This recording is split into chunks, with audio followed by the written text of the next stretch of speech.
Oh, I'm excited you can make it. Um, I would love to just start by introducing myself. I'm Bridget Johnson. I am the program lead for Headstream's Digital Delta. And we're so excited you're here. It's been such a wonderful, fast-paced, invigorating day. So it's been really, really fun. Here with me is my colleague, Tony. So Tony, you want to introduce yourself? Hello, my name is Tony Salvador. I'm a researcher with Headstream and Second Muse. Perfect. Great. I'm going to just quickly double check that we don't have any more participants in the waiting room. Looks like we're doing okay. Awesome. So, as I mentioned, I hope that you all have had an amazing day so far. I've been having a blast. I already know a lot of our youth, but I got to meet a few new ones as well. And something that one of them said today just struck me. It's just such an incredibly powerful quote. She said, every person has power, and you have the power to change the way you think about this space and how you interact with it. So use that power. And I loved it. And I loved it, one, because I love Ariel. She's an amazing person. But two, also because she's so right about how we are working to change and transform this space. And one of the ways we're doing that is through this project. So we can just jump right in. So today we're going to learn a little bit about crowdsourcing and why we're using it. We're going to dig into the work that we're doing here at Headstream. And then we're actually going to do some live crowdsourcing together, which if you're a data nerd like me, it's really, really fun. It's pretty great. So with that, you might be asking, what is the Digital Delta? So Headstream is embarking on creating a crowdsourced system transformation map. And boy, is that just a whole lot of jargon. So we're gonna dig into that with Tony in just a second. But our goal really is to identify what are the highest leverage opportunities that where we can impact youth well-being. So with that, I'm gonna pass it over to Tony, who will dig into this with us. Sure. Well, hello everyone. Happy to be here today and talk about a little bit of this relatively new method that we're using to think about pretty much exactly what what Bridget just said, Ariel just said, where we're thinking about, we want to change a space. We want to make the internet sort of a more beautiful place, a place that is, supportive of youth and their development and supportive of their well-being. But we want to do that with the least amount of harm. And we want to be able to think, how do we do that together? And how do we do that in a way that is kind of like, building the bus while we're driving the bus kind of thing. And so there's a method that we've developed that we'll talk about, but it harkens back to this notion of crowdsourcing. And the reason is we don't really think that any one of us knows the answer, but we think we kind of collectively do have an idea about the answer of how to do what I said, how to do this idea of how to transform the space to making the internet sort of a better place for young people to grow up and to grow up to be good, strong, confident adults. And it goes back to crowdsourcing. So I'd like to spend a little bit about crowdsourcing just to ground us in what that is. And then we'll show a little bit of a video that is a very specific example of the method that we're going to use, but it's a very different space. So we'll show this video. It's a very different space. It's 4 minutes and it's just super instructive. And so it's really the best way to just talk about the method itself. And then we'll sort of come back and talk about what we're doing in this particular space itself and why it has some practical benefits. And then I will shift back into doing what Bridget said, of thinking about some of the root factors that we think can catalyze change in the space. So what is crowdsourcing?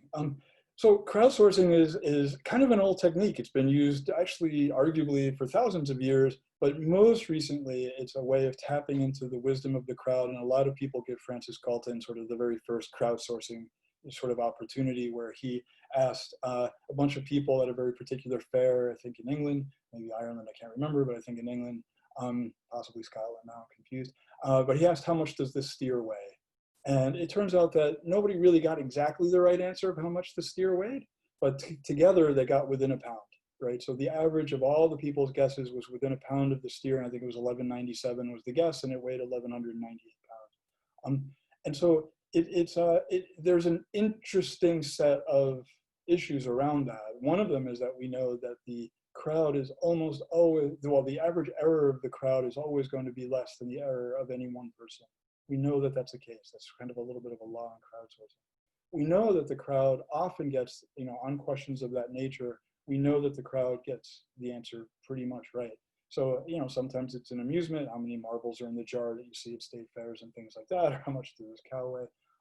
But sometimes it's actually for real. And one of the more interesting ones that's been used in the past is gamifying protein folding so that gamers could go out and, following certain rules, they just play with these proteins and figure out how they fold, and it's actually helped scientists figure out how protein molecules can be formed.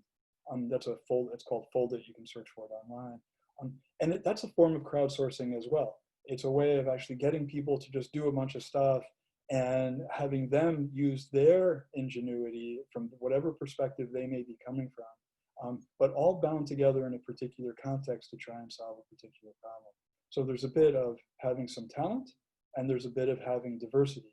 So having diversity in the crowd really matters, and having some talent associated with whatever that context is matters, whether it's being able to play a game or having an idea about what a cow is, so you know that it's made up of certain parts, and that those parts weigh a certain amount, or that marbles, are a certain size or whatever. So having some talent and having diversity is really important. Of course, you'll come across a lot of things, right? There's a ton of things for everything now, crowdfunding, crowd shipping, crowd solving. There's just a lot of ways of using the crowd, that people have used the crowd to try and solve problems. Some of them are a little bit not quite the same. So, sort of like, Waze is a way of using the crowd to figure out traffic, but the crowd isn't really doing very much other than just being present and having their phone on. So in that sense, yes, it's using the data from the crowd, awesome, but it's not really using their talent and diversity. Sometimes it's actually solving a problem. Sometimes it's actually funding a problem where people are having to give up something to get something back here in terms of the crowd. And so there's a lot of different kinds of crowdsourcing.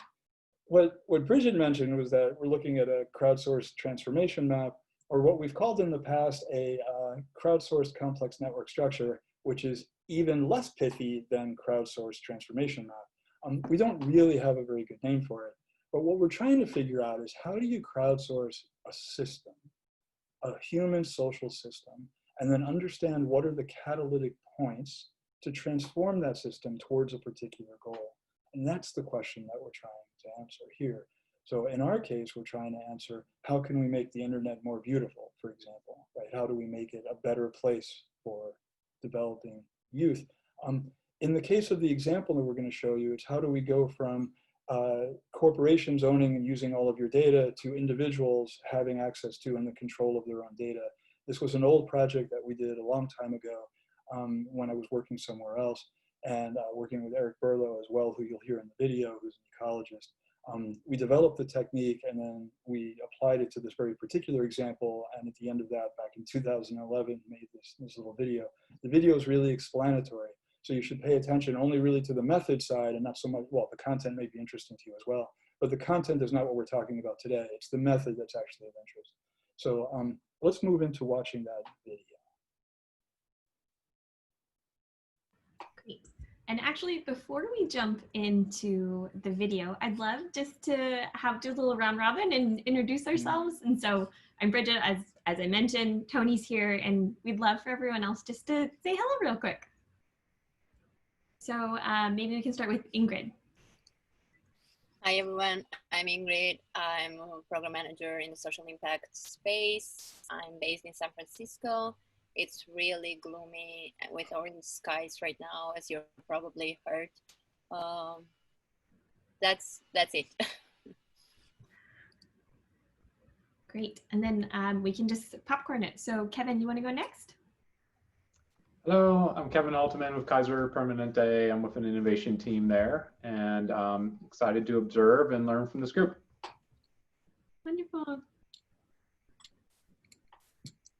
Kristen, do you want to go next? Sure. I'm Kristen. I'm on the Second Muse/Headstream team, and I do marketing and comms for the team. I am based right outside of Philly. Great. And Adam? Hi all, Adam Dunn, Kaiser Permanente as well, part of the same team as Kevin. Excited to be here and observe, and nice to meet you. Also in Oakland, and it's gloomy, I agree. Yeah, it really is. Hey, do you want to go next?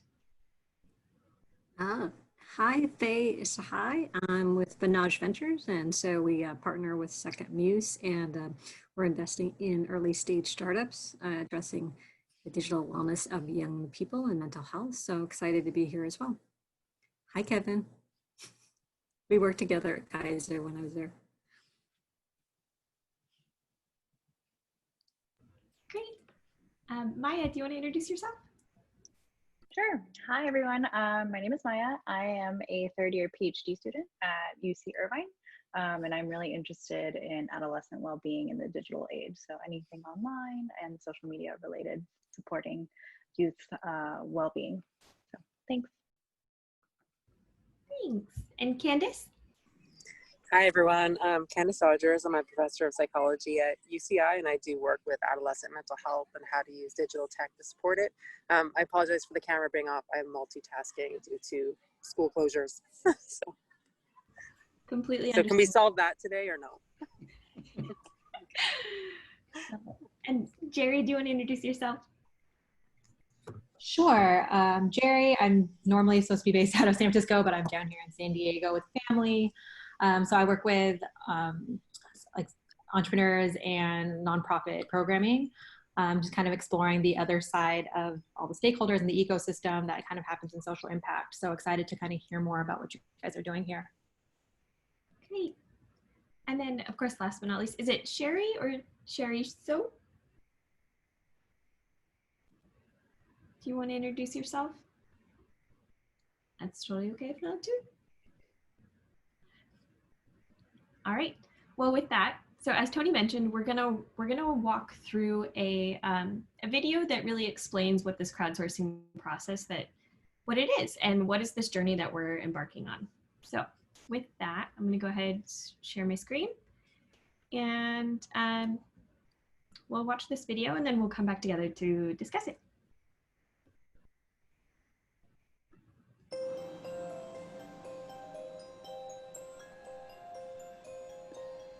The news is full of scary stories about how our personal data is being used for government or corporate surveillance or to get us to buy things that we don't need. This is a huge problem that affects us all. They say that personal data is the new oil, but really for whom? How could we spark a new personal data economy that actually works for people and not against them? This is really the grand data challenge of our time. And like many critically important social or environmental problems, it's complex with many moving parts that all influence one another. Well, how could we integrate many perspectives to create a collective understanding of complex problems and distill that down to zoom in on core issues that require our creative attention? We recently launched a project called We the Data to do just that for the problem of personal data. Basically to better define this really complex problem. We asked 50 experts, well, what are the critical challenges to solve? And from that input, we exploded this big problem into about 100 critical challenges. Here are a few examples, and you can see they span a wide range of issues that mediate how data flows in society. But of course, these challenges are linked. Empowering a citizen to document violence also puts them at risk of surveillance. So to map that ecosystem, we created an online tool to let a community of experts vote on consequences. In other words, we asked them, if one problem is solved, does it make another one better or worse? And over 6,500 votes later, we got this, which to our knowledge is the first expert-sourced network of a complex problem. So remember, each node here is an expert saying, this is a critical challenge to solve. And the lines are people voting, if this problem is solved, I think it has a really strong influence on this other problem. So it's literally a collective nervous system or a map of collective perception of the problem.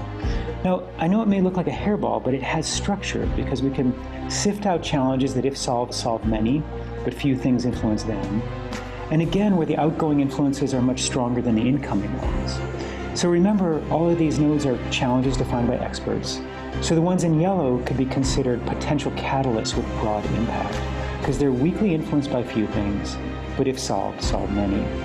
So for example, if I'm a citizen witnessing violence in the streets, if I had tools to easily protect my identity, I'm more likely to document and share that event, including the location. and are more likely to catalyze a whole community of citizen journalists. Okay, so now we could zoom in on those catalysts with broad reach, and then let them sort and recolor themselves into groups of problems more connected to one another. So from the original list of challenges, 4 interconnected grand challenge areas emerge. Access to the underserved, digital trust, empowering everyday people to find meaning in data, and the ability to innovate by borrowing, modifying, and remixing from others. These are interdependent core problems at the foundation of a new personal data economy. And they're still broad, but the goal was not to specify solutions, but rather to better define this big problem. Because the problem with big problems in general is either they're so broad we get overwhelmed and we do nothing, or we break them down into smaller problems and they're too many, or they're too interconnected and we get overwhelmed. We have to bound it to get creative. So to do that here, we mapped collective expert understanding and used the network structure that emerged to better define it and mobilize creative input where it's most needed. So now we can zoom in on the core problems that matter. If you want to learn more about this project and the approach, you can check out wethedata.org. This was a Vibrant Data Labs project, and we really want to give special thanks to all of our amazing collaborators, and also all the TED Fellows who contributed to this project.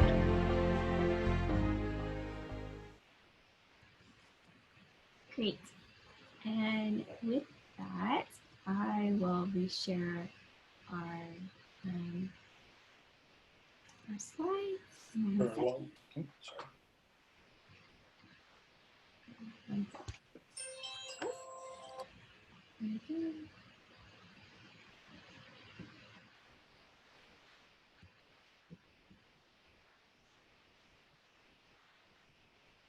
All right.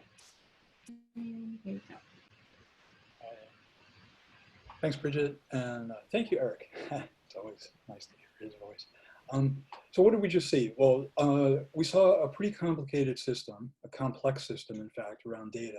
And what we were able to do was, have, in this case, they were experts who actually were the folks who contributed to the network, experts in terms of data, and there were 50 of them at the time. And what they did is they answered all of the questions, right? So there were 90 factors that went into it, and there were 90 factors that were rated against 90 other factors. Those things that, if this one is solved, is that other one solved? And they rated all of those things. So a lot of people put in a bunch of time. What we were able to do is to identify what are those keystone factors? What are the clusters and the underlying keystone factors that we think provide the highest leverage points based on that result, that we can then focus our efforts. And when we were doing this, we were able to, identify people to work with, companies to invest in, that kind of thing. When we were working on the data problem, what we're doing with Headstream is using the same process, but we're thinking about how do you actually sort of change up the internet? How do you change the internet space and sort of over time make it so that it's more amenable to young people in development? So on the next slide, we actually can talk about some of the practical elements of why is this a pretty useful and we think valid research tool. The first thing is that it focuses our attention, just as Eric was saying, it focuses our attention in those areas that we think have the highest leverage, the highest possible catalytic force to be able to transition the system and to push it over towards a good goal, right? A goal that's shared by a lot of folks, which we talked about several times. But it also tells us things like what kinds of innovations to source, or what strategic partners to actually think about joining forces with. What community organizations can actually get involved in some collective action, and how can they focus their collective action in the best possible way? What kind of advocacy do we need support? What kinds of policies do we need? What kinds of laws maybe do we need? What kinds of regulations or rules, things like that, that may actually be helpful and beneficial towards this particular goal. And then what it also helps us do is it helps us to be able to continue these conversations, to continue and enhance the conversations and focus them on where the crowd actually thinks are the highest possible gains. So we think that there's actually quite a lot of benefit towards being able to look through a particularly complex system and identify what we think are the relatively simple leverage points that help us move the conversation forward. And that's what we're trying to do here with the Digital Delta project. And then, so if we go finally to the next slide in this section, why is this something that's really necessary for us? And we think, well, we have a complex system, right? We have a system that has emergent properties, kind of really tough to figure out how things actually interrelate to one another. Really very few people had sorted through, how the internet was going to turn out. I guess there were a few, even back in the late 80s, even earlier, 79, who started thinking about, well, if there's a whole internet and everything's open, this is what will happen. But really very few, right? There was far more optimism associated with the net, far more of a sort of almost Pollyanna-ish kind of sort of sensibility about the internet going forward, and relatively few thought about sort of some of the harms that it can actually cause, and we're trying to fix those things collectively. It's one of the things we're doing at Headstream.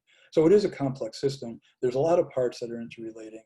We know that there's a lot of factors that can contribute to well-being, and some of those factors we know. We know we've been doing a whole bunch of research over a long period of time. Bridget will talk about that in a second. But which of those parts have the most influence? And that's where we think the crowd can actually help the most. And that's what we're going to be starting to talk about a little bit today, and engaging with all y'all and thinking about what those factors are and how they can start clustering together. And that helps us start to plan for this work. So thank you for coming. Thank you for participating. And I'm happy to answer any questions now or in the chat or whatever. And so thanks very much for that. And over to you, Bridget. Thanks, Tony. So as Tony mentioned, this is really a journey, and we are just starting it. We're really excited to begin how we can understand a really complex problem like this. And one of the ways in which you do that is trying to focus in on what are these root factors. And these root factors are, what are all the things that relate to the system and contribute to the problem? And for this project, we're developing factors that are related to youth well-being. And so that could be something like your ability to recover from a negative adverse event, whether it's in real life or online, or it could be something like having close friends.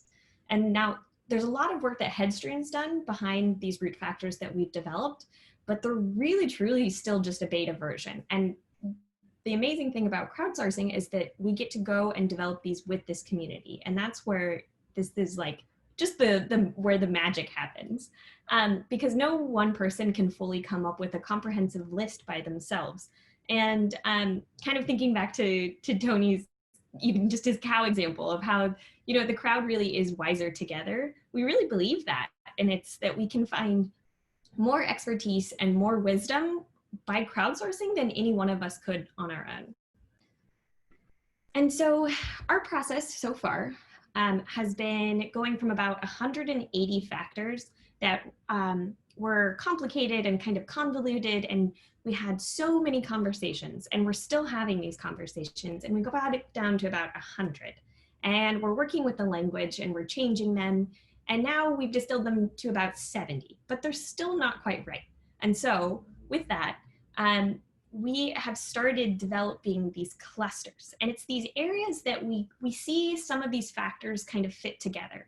And so some of the areas that we're seeing is all about like connection, and that could be connection to others or to yourself or to the world at large. Another area might be handling. And so handling could be if you had to control something, if you needed to address something, you needed to recover from something. Now, the language isn't quite perfect yet, and that's really what we're ultimately here today to do, is to crowdsource with you. And so we're very, very excited about this. What we're going to be doing is we're going to crowdsource together through through a program we use called FunRetro. So Tony and I have populated this FunRetro board with all these different clusters, and underneath each cluster is all of the factors that we have so far.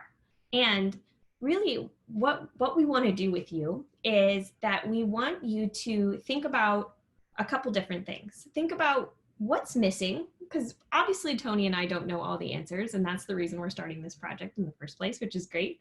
Think about what really matters, and maybe the language isn't quite right. And so there's a couple different ways you can interact with these things. So the first thing you can do is add anything that's missing, and maybe it's blatantly obvious, or maybe it's just a question that you have, but we'd love to hear it. The second thing you can do is you can like the ones that are really important or if they resonate with you. And the third thing you can do is comment any alternative ways to say that. So if you think that maybe we just stated it weird, or maybe you're like, that's a very oddly academic way to say that. Like, if you want to comment a different way, we would love to hear it. And so what we're gonna do is we are gonna send out a link, and all of us are gonna do this together for about 5 minutes. And so for these first 5 minutes, go ahead and pick a category or pick a cluster, and you can read through them and then interact with them in whichever ways that you like. And then we'll come back together and see how that process went. So with that, is there any questions before we jump in? Okay, great. I will go ahead and let's see. Okay, did everyone get the link? No. Okay, let's see. No, didn't get it. Are you putting it in the chat? I think, hey, Tony, could you try putting it in the chat? I think there's something. Oh, wait, there we go. How's that? Does that work? Great. So we'd love to have you open up this FunRetro board and go ahead and choose a cluster. It can be any cluster. And in that process, go ahead and read through them and then give us your ideas and give us your thoughts. Okay, with that, let's come back together. And something that we would love to discuss with you all is you can now just get a little bit of a taste of how slow going this is and how really at the end of the day, it takes a lot of work, and it takes a lot of work from a huge amount of people. And it's not something that even just 9 of us could tackle. So with that, I'd love to hear if there was anything that really stood out for you, good or bad, neutral, anything in between.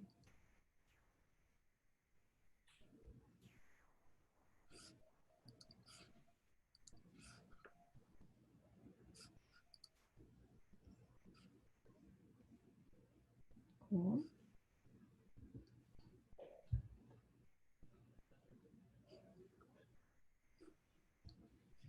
I'll jump in. I felt like there was a challenge for me to get past some of the words that were chosen as part of the clusters. I think I got a little tripped up on defining what that was encompassing. And I think that for me was helpful in understanding that there just needs to be greater clarity sometimes in these clusters that I'll want to understand more.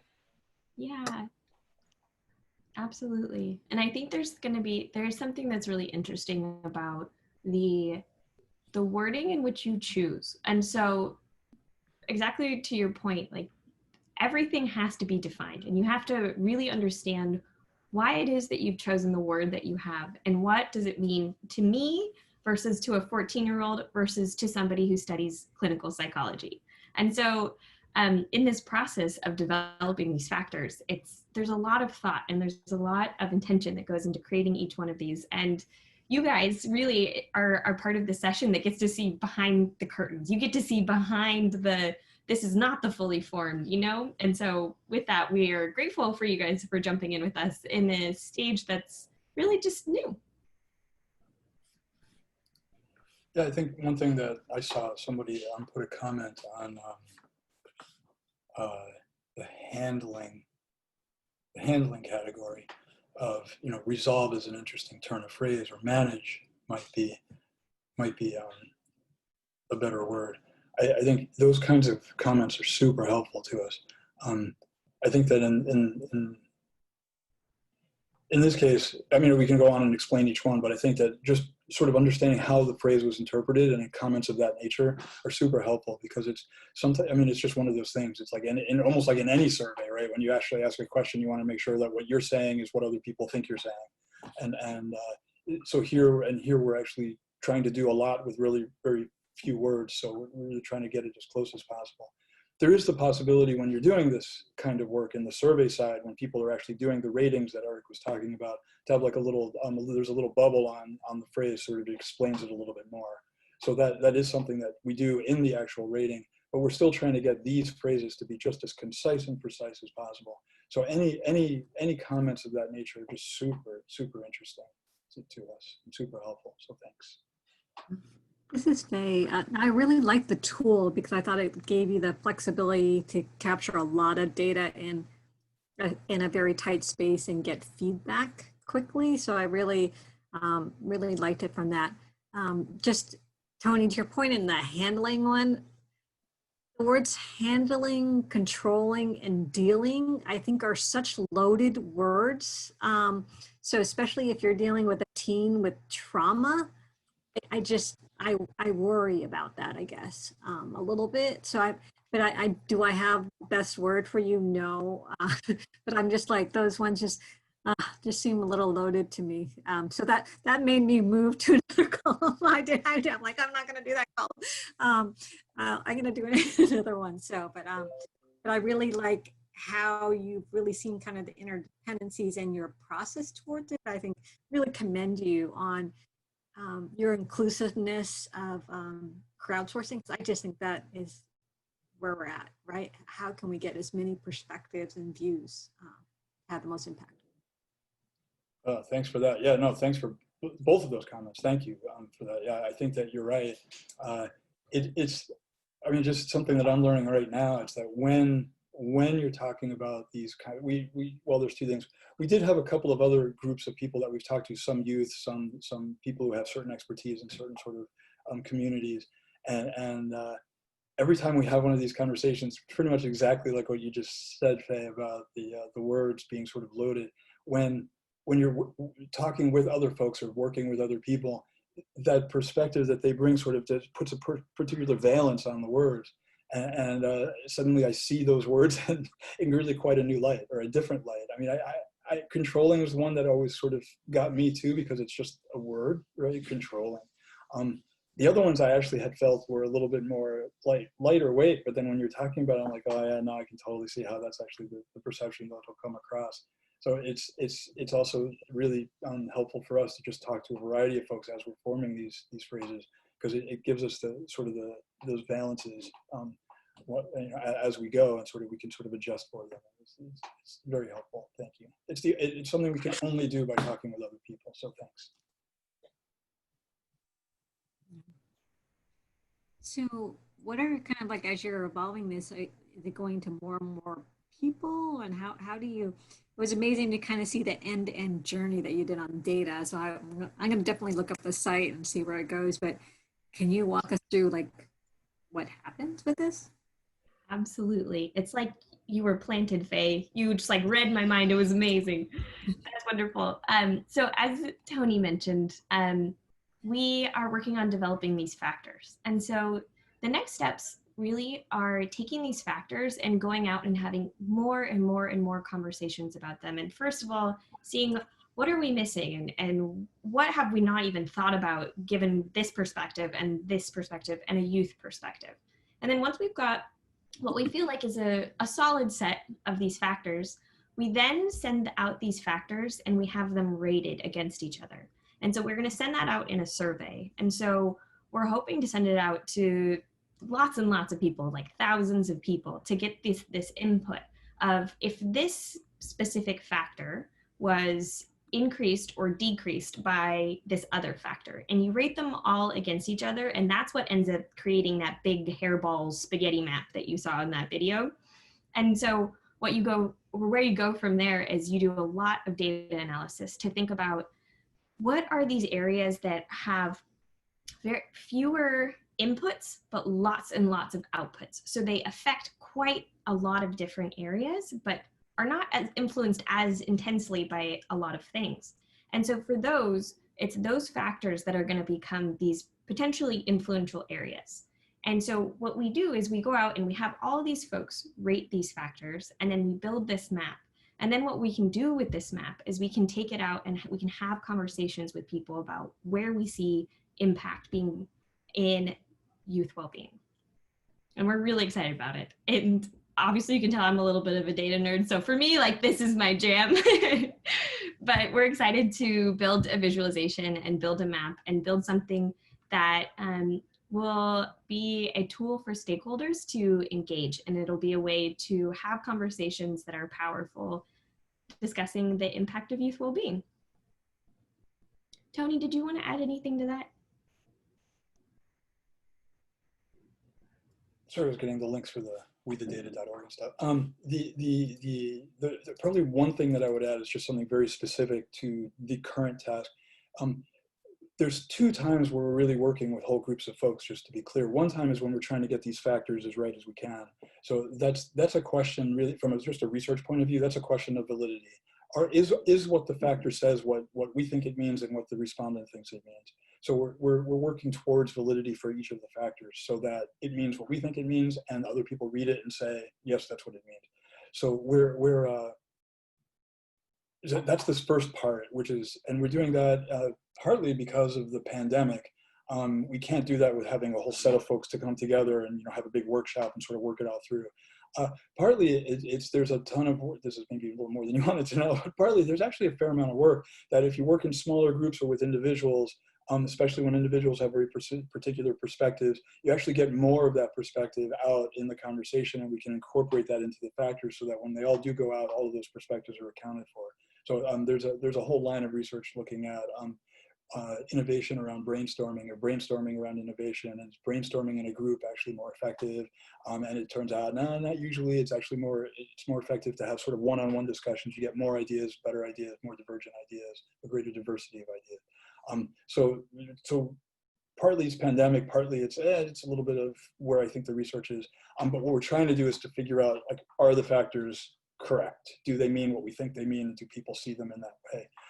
That's the first time. And then what Bridget said is the second time. That's when, once you have all of that, then you start sending out the survey, like, to as many people as possible in different groups, and especially different groups like young people, professionals, parents, people who work in companies, a whole set of things, so that we get a wide divergence of the population responding to those ratings back and forth. Not every person will do every rating, we don't think, just because that's too much work. If you have 70 things and they have to be rated against 70 things, that's a lot of ratings.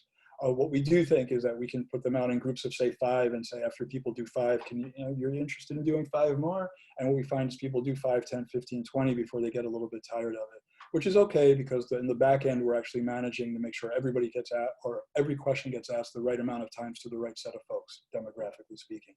So I just wanted to sort of be clear on those. There's 2 times where we're working with people, outside of ourselves, that first time for validity and the second time for the ratings. So, a little bit of an explanation. Yeah, and Faye, as for your question about how you can stay in touch and help with this work, the answer is absolutely. Like, that is what we want.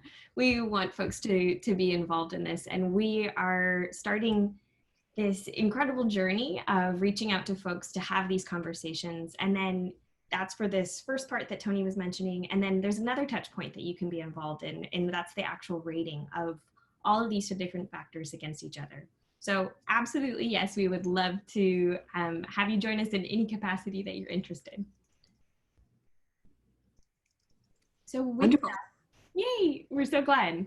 Yeah, so Tony, he went ahead and he listed both of the links, one to the previous video that we showed, as well as to the website. If you're curious about the process, and if you're curious about how on earth you take potentially like just thousands of data points and make it into something that's cohesive. And so you can dive in there to learn more.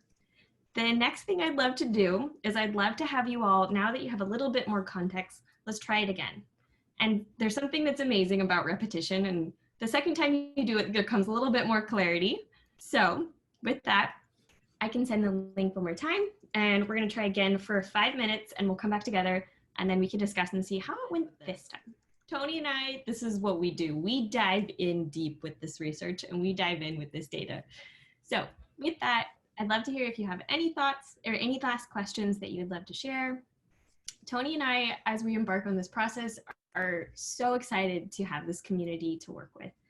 And with that, we will absolutely be reaching out to all of you if you have interest to work with us as we develop these and get them to a place that we feel is really truly crowdsourced, and it's something we're really excited about. So if there's any questions, by all means, feel free to ask them. If not, I had planned to give everyone a little bit of a break. I know at least on our side for the Headstream team, we have been in back-to-back meetings. So if you can take a break, go stretch your legs, drink some water, that would be great. Tony, you want to say any last things? Just thanks for coming. It's really, really groovy for everybody here. Feel free to send us any questions, any comments, any thoughts. You know, we're working on this as we go. So, you know, anything at all, we love to engage. This is exactly the kind of project that requires sort of engaging with people across. So thanks for coming, and thanks for everything. Yeah, thanks everyone. And you have the link to this FunRetro. So if you are interested in doing more work, whether it's later today or it's tomorrow, by all means, we'll happily take your input. So thanks everyone for joining. It was great to see you all and lovely to meet you. With that, we'll say goodbye. Bye.